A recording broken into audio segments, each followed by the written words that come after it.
Hey everyone, and welcome back to my channel. My name is Josh and this is your stimulus check update for the second stimulus package for Monday, July 20th. I hope everyone's off to a great start to their Monday so far. In this video, I'll be discussing both the first and second stimulus checks, including with the Senate returning today to Washington to begin working on the next stimulus package, how soon can they get the next stimulus package passed, and what all will be included in the next stimulus package. And finally, I'll also be answering some of the comments and questions that I received in my previous video. But first, if you wouldn't mind real quickly liking this video, giving me a big thumbs up, it really just helps with the YouTube algorithm in terms of pushing this video out to other viewers like you, and hopefully helping other people like you as well. Okay, so the Washington Post reports the Trump administration is trying to persuade Senate Republicans to remove billions of dollars in funding for virus testing and the CDC. Now, this has apparently angered some GOP senators, and they're beginning to push back against that. These Republican senators firmly believe that this funding should stay in the bill. Now, former White House Chief of Staff Mick Mulvaney argued that the United States has a testing problem and that, quote, any stimulus should be directed at the root cause of a recession, dealing with the virus. And I have to say, I actually do agree with him here. This stimulus should be directed at the root of the problem, the virus which caused the pandemic and the whole reason that we're in this situation in the first place. That means that we should try to find a vaccine as quickly as possible and find better ways of dealing with this virus. At the moment, according to Johns Hopkins, the United States leads every country in the world in testing. However, there is no expert consensus on a recommended target for the rate of test per capita. What do you guys personally think about this? Should we continue testing people on such a large scale and continue to spend a lot of money on testing? Or do you believe that's something that we can scale back on at this point in time? Let me know what your thoughts are on that in the comment section below. All right, so as far as the first stimulus payment goes, if you still have not yet received your first stimulus payment, the best recommendation that I can give you at this point is just to continue checking the payment portal every single day, and you will eventually receive an update if you are eligible for your stimulus payment. And remember, as long as you filed your tax return within the last 2 years, or as long as you started receiving your Social Security benefits before this year of 2020, then there is no action required on your part to receive your stimulus payment. Now, if you have not yet filed a tax return within the last 2 years, or if you started receiving Social Security benefits in 2020, then you would be required to fill out the non-filers tool in order to receive your stimulus payment. Now, more stimulus payments for the first round will be sent out on Wednesday, July 22nd. So in the meantime, continue checking the payment portal and let me know in the comment section below if you're receiving a payment date of July 22nd as well. And also let me know in the comment section if you've already received your stimulus payment for the first round. And remember, if you still haven't received your first stimulus check, this is not your fault. The IRS is just incredibly slow, and they will eventually get to you. They're going to continue sending out checks each and every week until each and every one of us does get paid for the first round of stimulus payments. Finally, just another reminder, if you are an expat living abroad outside the United States and you still haven't yet received your first stimulus payment, the IRS did recently make note that they're going to be directly depositing your stimulus payment no later than July 24th, so it should be coming this week, so that's very, very good news. That's if you do have a US-based bank account. Now, unfortunately, if you do not have a US-based bank account, it is going to take a little bit longer as they're going to have to be sending your check in the mail, so I hope it doesn't take much longer than a month for your check to arrive in the mail. Okay, so the Senate is finally returning to Washington today, as I mentioned in my intro, which means they're going to begin drafting and negotiating on the next stimulus package. The Senate will have just 15 working days to get this next stimulus package passed, as they are going to be going on another recess starting on August 10th. So their last day to get the stimulus package passed through the Senate will be on August 7th. So obviously this doesn't give them much time, so let's hope they can work quickly here. We also know that the House has their own recess coming up on August 3rd, making their last day to vote on any stimulus bill being July 31st. However, Nancy Pelosi did mention that she's willing to push back that recess in order to get this next stimulus package passed. And on the other hand, Mitch McConnell and the Senate haven't yet said whether or not they're willing to push back their recess. Let's hope that the Senate is also willing to push back their recess, but we'll just have to wait and see. And with all that said, we should begin to hear some very big news this week. And it's very good news that the Senate is finally returning to Washington, meaning that we're going to be this much quicker to receiving some additional aid. Over the past couple of weeks while the Senate was on recess, many of them were taking a lot of flack for taking a vacation. However, in all fairness, many members of the Senate were still working. They were just in their own districts and not actually in Washington. Even Senate Majority Leader Mitch McConnell had been in close talks with Treasury Secretary Steven Mnuchin in regards to the next stimulus package. This means, hopefully at least, whenever the Senate returns to Washington today and begin working on the next stimulus package, they should already have a good idea on how they want to construct this next stimulus bill. It is my personal hope that they have a bill fully ready to vote on by the end of the week.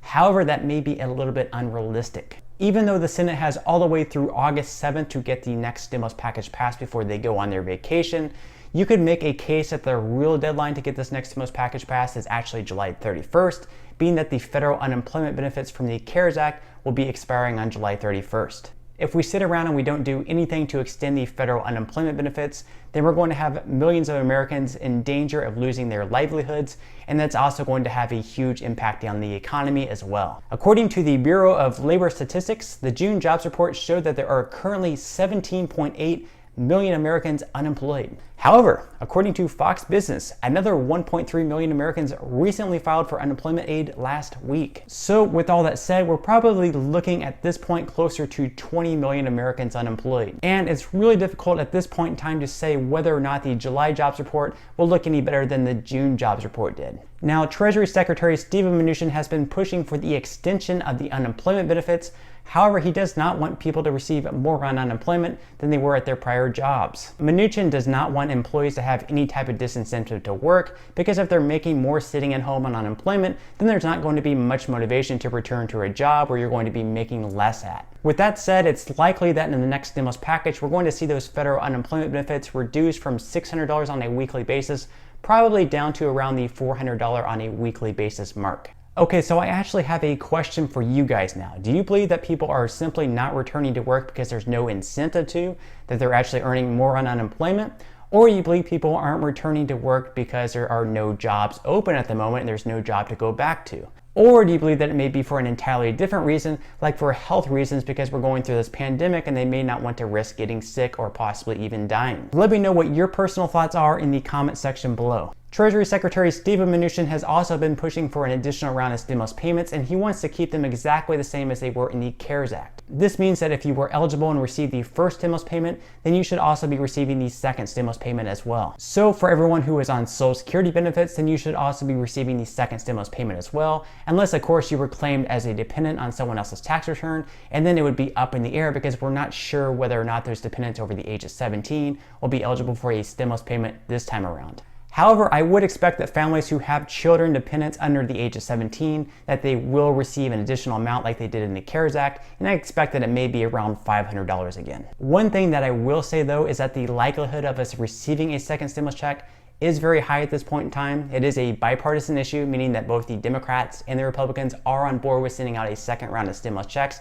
So that is very good news. That is one thing that at least they can agree on. The only question that we have at this point in time is whether or not higher income groups will be eligible for a stimulus payment and how much those stimulus payments will be for. White House Economic Advisor Larry Kudlow and Mitch McConnell have both made some comments implying that perhaps only people who earn less than $40,000 per year may be receiving the second stimulus payment.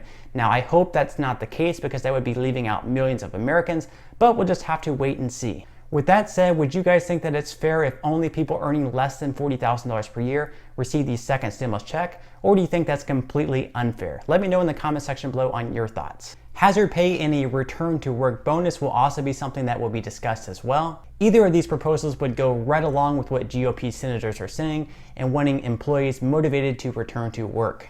Essential workers could possibly end up earning an additional $13 per hour on top of their normal wages, which I would have to say myself would be an incredible incentive to return to work. Now, it hasn't yet been worked out who would be considered essential or unessential, but that's something they'll have to work out and talk about. And in the end, they may end up just having to give every single worker that additional hazard pay just because it would be considered unfair to give it to some people, but then not give it to others.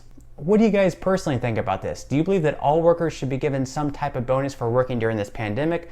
Or do you think only people returning to work should be receiving this type of bonus? Let me know what your thoughts are in the comment section below. Finally, other issues on the table for the next stimulus package include things such as payroll tax cuts, liability protections, aid for small businesses, another round of PPP, and of course, other additional items of interest as well. These will all be issues that I'll be covering to fill you in on all the details in the coming weeks. So let me know in the comment section below which areas interest you the most, whether that be stimulus payments, unemployment, or another area of interest. Okay, so at this point, I'm just gonna go ahead and wrap up this video by answering some of the comments and questions that I received in my previous video. And if you have any other comments or questions for me, feel free to leave them in the comment section below. I do try to respond to as many comments and questions as I possibly can. And those comments and questions that I'm not able to respond to, I do try to pick some of the more popular ones to answer in the next video in video form. So without further ado, let me go ahead and jump into the first comment of today's video.